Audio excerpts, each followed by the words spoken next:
Jadi disampaikan sebelumnya bahwa pada tanggal 23 Desember 2024, KPK telah menetapkan Saudara HK sebagai tersangka berdasarkan surat perintah penyidikan nomor Sprindik 152 dik.01/01/12/2024 tanggal 23 Desember 2024, yaitu dengan persangkaan dengan sengaja mencegah, merintangi, atau menggagalkan secara langsung atau tidak langsung penyidikan perkara dugaan tindak pidana korupsi terkait penetapan anggota DPR RI terpilih 2019-2024 yang dilakukan oleh tersangka Harun Masiku bersama-sama dengan Saiful Bahri berupa pemberian sesuatu hadiah atau janji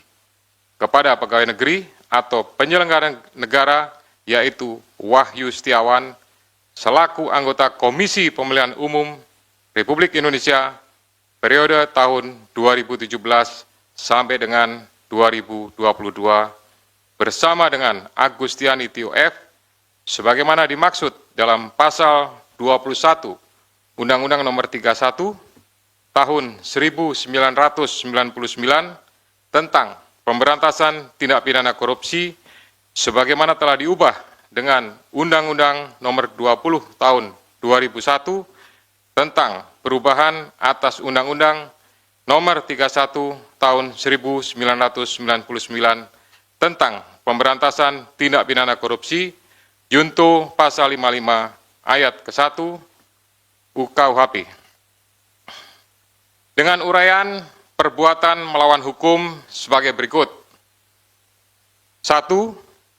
Bahwa pada tanggal 8 Januari 2020, pada saat proses tangkap tangan KPK kepada para pihak, Saudara HK memerintahkan Nur Hasan, yaitu penjaga rumah aspirasi di Jalan Sultan Syahrir nomor 12A, yang biasa digunakan sebagai kantor oleh Saudara HK, untuk menelpon Harun Masiku supaya merendam HP dalam air dan segera melarikan diri. Atas perbuatan tersebut menyebabkan Harun Masiku tidak dapat ditangkap dan melarikan diri sampai dengan saat ini. Yang kedua, bahwa pada tanggal 6 Juni 2024, sebelum Saudara HK diperiksa sebagai saksi oleh KPK, Saudara HK memerintahkan Kusnadi untuk menenggelamkan HP yang dalam penguasaan Saudara Kusnadi agar tidak ditemukan oleh KPK, di mana terdapat substansi yang berkaitan dengan pelarian tersangka Harun Masiku yang perkaranya saat ini sedang ditangani KPK. Yang ketiga, selain itu Saudara HK mengumpulkan beberapa orang terkait dengan perkara Harun Masiku dan mengarahkan agar orang-orang tersebut pada saat nanti dipanggil oleh KPK tidak memberikan keterangan yang sebenarnya, di mana diduga tindakan tersebut bertujuan untuk merintangi serta mempersulit proses penyidikan perkara suap yang sedang berjalan. Bahwa sampai dengan saat ini penyidik telah melakukan permintaan keterangan sebanyak 53 orang saksi, 6 orang ahli, dan juga telah dilakukan kegiatan upaya paksa berupa penggeledahan di beberapa lokasi dan penyitaan dokumen, barang bukti elektronik, dan barang-barang lainnya. Guna kepentingan penyidikan terhadap tersangka HK dilakukan penahanan selama 20 hari, terhitung mulai tanggal 20 Februari 2025 sampai dengan tanggal 11 Maret 2025. Dan penahanan dilakukan di cabang rumah tahanan negara dari Rumah Tahanan Negara kelas 1 Jakarta Timur. Terhadap perkara suap, yaitu bersama-sama dengan Harun Masiku dan kawan-kawan memberi sesuatu hadiah atau janji kepada Wahyu Setiawan selaku anggota Komisi Pemilihan Umum tahun 2017-2022 bersama-sama dengan Agustiani Tio F terkait penetapan anggota DPR RI terpilih 2019-2024 tetap dilakukan penyidik KPK pemberkasannya secara simultan. Demikian rilis yang dapat saya sampaikan. Selanjutnya nanti kita akan lakukan tanya jawab dan saya kembalikan kepada juru bicara. Silakan. Terima kasih banyak Bapak Ketua. Untuk itu kami persilahkan teman-teman jurnalis untuk bertanya seputar proses yang tadi sudah dijelaskan oleh Pak Ketua. Silakan. Iya, mau nanya dalam perkembangan Sebutkan nama dan medianya ya, Mas. Saya Chandra dari Metro TV. Sebelumnya KPK pernah memeriksa salah satu politikus PDIP, Yasona Lawli. Nah, kalau nggak salah waktu itu hasil pemeriksaannya adalah dia juga terlibat dalam proses pengurusan dokumen yang dibutuhkan untuk terkait kasus Harun Masiku ini. Nah, kenapa dia tidak diproses sampai sekarang oleh KPK, diproses hukum? Terus juga waktu itu ada salah satu caleg yang juga diurus sama Hasto, dia yang di Kalbar, itu kenapa dia tidak dijadikan tersangka, tapi Harun Masiku dijadikan tersangka. Dan mungkin satu lagi, hingga kini perkembangan pencarian Harun Masiku seperti apa? Apakah masih ada jejaknya atau KPK sudah merasa dia hilang gitu aja gitu? Diterima dulu. Ada lagi?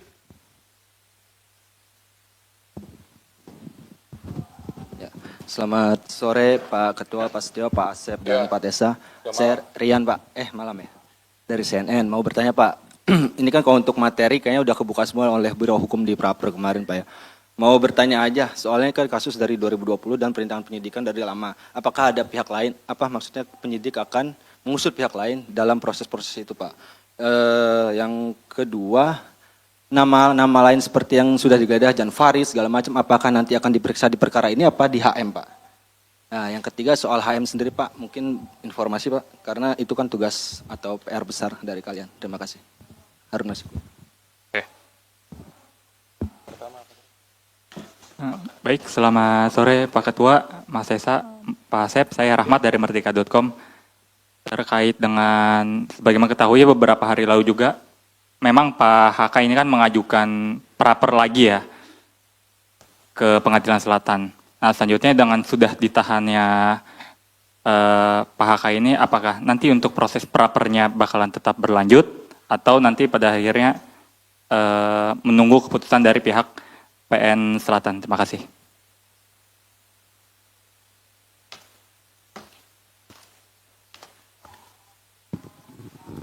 Baik, terima kasih Mas Tessa, Pak Asep, dan Pak Setio. Izin saya Fadil dari Wartawan Kumparan. Mau bertanya terkait dengan kasus ini kan mungkin terhitung sejak Pak Hasto ini ditetapkan sebagai tersangka, KPK terus melakukan pengusutan kasus mulai dari memeriksa sejumlah saksi terus menerus gitu. Dan bahkan sampai juga memeriksa seperti Yasona Lawli dan pejabat Dirjen Imigrasi, dan saksi-saksi yang mungkin pernah jadi terpidana juga di kasus Harun Masiku. Apakah memang KPK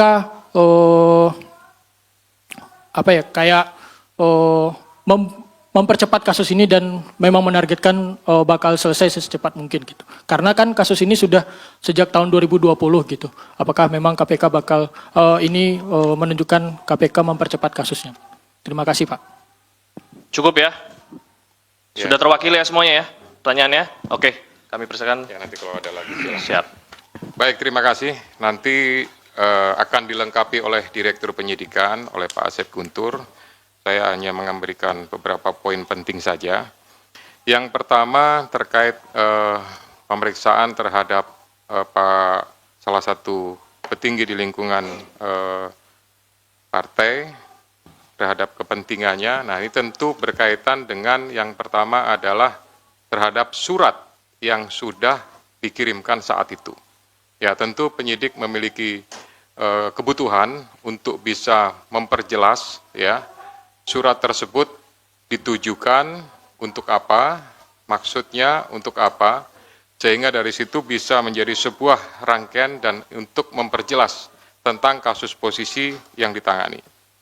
Kemudian yang kedua juga bahwa ini untuk memastikan ya terkait saat itu Harun Masiku pada saat masuk ke Indonesia di Bandara Soekarno-Hatta dipastikan apakah perbuatan yang diduga suap itu pada saat itu bahwa yang bersangkutan memang posisinya sudah ada di Indonesia, lebih tepatnya sudah di Jakarta atau memang belum masuk, sehingga bukan hanya terhadap yang bersangkutan saja, termasuk juga kepada Dirjen Imigrasi mantan yang sudah pernah dipanggil dan diperiksa oleh penyidik. Kemudian nanti Pak Asep lengkapi ya. Kemudian masalah caleg, ya ini pastinya apakah ada keterlibatan. Kalau tidak ada keterlibatan, ya pasti tidak akan ditetapkan sebagai tersangka. Kemudian terhadap pencarian Harun Masiku sampai saat ini, ya penyidik masih berusaha secara maksimal untuk memastikan keberadaannya dan tetap berusaha untuk bisa melakukan penangkapan. Kami semuanya tentu dari KPK memohon restu, memohon dukungan dari seluruh masyarakat untuk bisa memberikan informasi manakala masyarakat mengetahui keberadaan yang bersangkutan. Kemudian terhadap beberapa nama ya untuk pengusutannya pasti ini juga kembali kepada kebutuhan penyidik. Manakala memang itu sesuai dengan apa yang dipersangkakan pasti akan dilakukan pemanggilan ya bahkan tidak menutup kemungkinan akan adanya proses lebih lanjut ya. Kemudian berhubungan dengan masalah praper ya. Praper ini adalah kewenangan dari pengadilan negeri ya untuk melakukan pemeriksaan terhadap beberapa hal yang berhubungan dengan proses penegakan hukum. Nah, ini tentu apakah berlanjut dan lain-lain yaitu keputusan dari sana. Tapi pastinya dengan adanya gugatan tersebut kami dari KPK memerintahkan khususnya kepada Biro Hukum untuk mempersiapkan tim ya dan mempersiapkan materi jawaban sebagaimana yang sudah dilakukan pada praper sebelumnya. Untuk pemberkasan kita akan usahakan semaksimal mungkin ya. Manakala memang bisa diselesaikan dengan cepat, kita akan berusaha kita selesaikan dengan cepat ya. Tetapi prinsipnya adalah pemenuhan alat bukti berdasarkan keterangan saksi, kemudian keterangan juga tersangka, dan barang bukti lainnya, pastinya ini akan mendukung untuk proses pemberkasannya sampai kemudian nanti diserahkan atau dilimpahkan tahap 1 kepada pihak penuntut umum. Silakan Pak Asep untuk menambahkan. Bismillahirrahmanirrahim. Assalamualaikum warahmatullahi wabarakatuh. Selamat sore dan salam sejahtera bagi kita sekalian yang terhormat Bapak Ketua, Pak Jubir dan rekan-rekan jurnalis yang berbahagia. Izin menambahkan apa yang telah disampaikan dan telah dijelaskan oleh Bapak Ketua, hanya beberapa saja yang mungkin tadi yang caleg ya, yang belum itu caleg yang di Kalimantan Barat, Saudara MAR, ya, itu memang perkaranya sama ya. Jadi artinya dia dengan konstruksinya dengan HM ini sama, tetapi yang MAR ini berhasil. Ya, berhasil artinya kemudian menjadi anggota legislatif. Mengapa kita yang bersangkutan dipanggil pada saat itu? Kita ingin melihat konstruksinya dari perkara yang sama seperti ini, bahwa memang tidak hanya HM saja gitu yang demikian, tetapi ada orang-orang lain atau ada person-person lain yang juga sama seperti itu, ada pergantian untuk anggota menjadi anggota DPR RI. Nah, tadi ditanyakan oleh Mas Chandra, ini apakah akan diperiksa? Ini menjadi berbeda perkaranya sebetulnya. Yang sedang kita tangani saat ini adalah terkait dengan suapnya Saudara HM gitu. Ya, ini perkaranya berbeda, tetapi kenapa dipanggil waktu itu Saudara MAR ini adalah untuk melihat konstruksinya ya. Bisa dipahami ya? Oke. Kemudian dari Mas Rian, ini ada beberapa nama lain yang disebutkan seperti YF dan lain-lain, tentu itu nanti pada waktunya akan kita minta keterangan. Kan kita panggil ke sini dan diminta untuk menjelaskan beberapa hal terkait dengan dokumen maupun juga yang lainnya yang kita sita di kediamannya. Jadi tentu yang bersangkutan akan kita panggil, kita hadirkan di sini untuk menjelaskan hal tersebut. Oke, Mas Rian?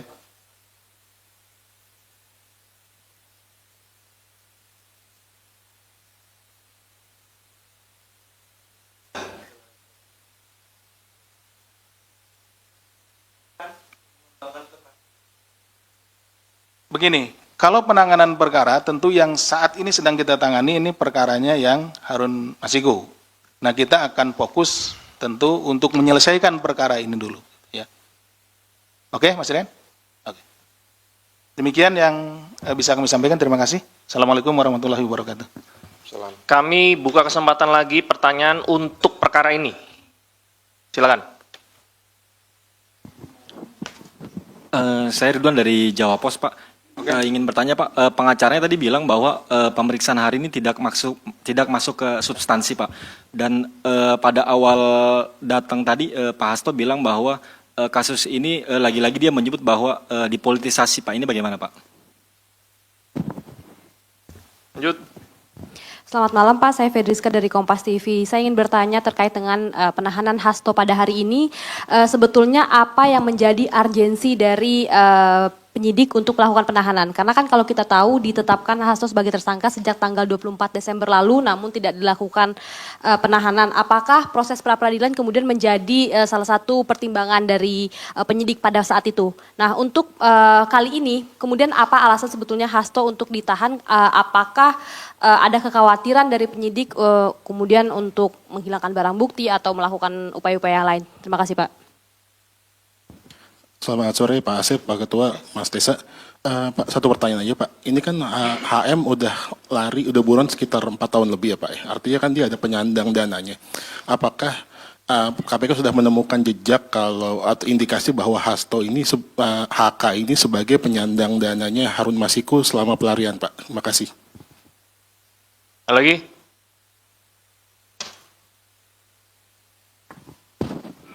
Selamat sore, saya Bayu dari Sinpo ID. Mohon izin Pak, mau bertanya terkait dengan masalah kasus Hasto yang di obstruction of justice. Kalau seandainya kita lihat konstruksi perkaranya obstruction of justice di sini kan adalah menghalang-halangi proses penyidikan. Sementara dalam prosesnya di situ, ketika ada penangkapan terhadap pihak-pihak terkait, di kasus suap PAW itu ada upaya dari internal KPK sendiri, which is di situ ada peran dari Pak FB, Ketua KPK sebelumnya, yang secara langsung melakukan konferensi pers sebelum ada penangkapan seluruh pihak yang terlibat. Nah, secara garis besar, apakah KPK akan membuka kemungkinan untuk memeriksa Bapak FB tersebut dalam kasus obstruction of justice? Itu yang pertama. Yang kedua, terkait masalah suap PAW, apakah ada pesanan tersendiri buat saudara HK untuk kemudian memajukan nama HM untuk masuk ke anggota DPR? Apakah ada pesanan dari pihak yang lebih tinggi dari HK gitu di dalam partainya? Apakah itu instruksi ketua umum atau bagaimana? Mungkin bisa dijawab sejauh ini, Pak. Cukup ya? Ada lagi ya? Oke, silakan. Ya, baik, terima kasih. Jadi, tadi sampaikan bahwa pertanyaan hari ini tidak masuk pada substansi, gitu ya. Yang bersangkutan ini kan sudah dilakukan pemanggilan dan pemeriksaan beberapa kali, gitu. Nah, oleh karena itu ini sebenarnya bagian daripada melengkapi, kemudian nanti masih ada kesempatan yang bisa dilakukan oleh penyidik untuk melakukan pendalaman lagi, untuk melakukan pemeriksaan lagi pada saat yang bersangkutan statusnya sudah dalam tahanan. Gitu. Kemudian yang kedua, berkaitan dengan penyampaian politisasi, sampai dengan hari ini tidak ada politisasi, tidak ada hal-hal yang berhubungan dengan tersebut, ya, sehingga kami melaksanakan ini hanya berdasarkan kepentingan penegakan hukum. Kemudian jejak, ya, ini juga kami sampaikan bahwa jejaknya memang sampai dengan hari ini belum diketahui, namun tidak mengendurkan upaya dari seluruh penyidik dan pastinya dari seluruh pegawai KPK untuk berusaha mengetahui dan mendapatkan. Ini merupakan sebuah target bagi kami untuk bisa mengetahui, mendapatkan, dan upaya terakhir pastinya nanti akan dilakukan proses penangkapan. Gitu. Kemudian yang berkaitan dengan masalah proses pra-peradilan, apakah jadi pertimbangan dan lain-lain, tidak. Gitu. Kami semuanya, khususnya pimpinan, menyerahkan untuk waktu pemeriksaan, penahanan sepenuhnya kepada penyidik, ya, sehingga penyidik betul-betul memiliki kecukupan terhadap alat bukti atau barang buktinya, maka di saat waktu yang tepat, hari inilah maka dilakukan proses penahanan.